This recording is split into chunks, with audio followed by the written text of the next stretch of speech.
निसर्गाच्या दुनियेतील सप्तरंगात रंगले दुर्गम भागातील आदिवासी विद्यार्थी. चित्रकला पोहोचली गुजरात सीमावर्ती भागात. सकाळ वृत्तसमूहातर्फे दरवर्षी राबवण्यात येणारी चित्रकला स्पर्धा यावर्षी पळसण या अतिदुर्गम भागात पोहोचली. शासकीय आश्रमशाळा पळसण, जिल्हा परिषद शाळा पळसण तसेच राजे धैर्यशीलराव पवार माध्यमिक विद्यालय बोरगाव, जिल्हा परिषद शाळा सुरगाणा नंबर 1 या केंद्रावर चित्रकला स्पर्धा उत्साहात पार पडली. विशेषतः पळसण येथील शासकीय आश्रमशाळेत गळवड, शिरसपाडा, मोराडा, करंजुलपे, भवाडा, राक्षस भुवन, बोरपाडा, मेरदांड, भेनशेत, खोबळा, धुरापाडा, सागपाडा या गुजरात राज्याच्या सीमावर्ती भागातील विद्यार्थ्यांनी या स्पर्धेत सहभाग घेतला.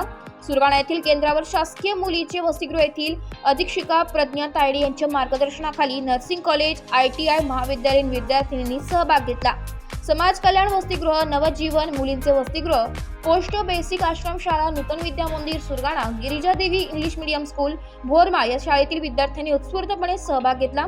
एरवी सुट्टीच्या दिवशी नित्य नियमाने आई वडिलांच्या सोबत शेतात राबणारी मुले चित्रकला स्पर्धेत रंगली होती. निसर्गातील पाना फुलांची नक्षी, झाडाझुडपांची रेखाटन, अवकाशाचा रंग, पशुपक्ष्यांची दुनिया, अनवलेली यात्रा, मंदिराचा कळस हे सर्व आपापल्या परीने चित्रकलेच्या माध्यमातून कागदावर मनसोक्तपणे शाळेच्या मैदानावर झाडांच्या सावलीत ठाण मांडत तर कुठे लाकडी ओढक्यांवर बसून चित्र रेखाटली.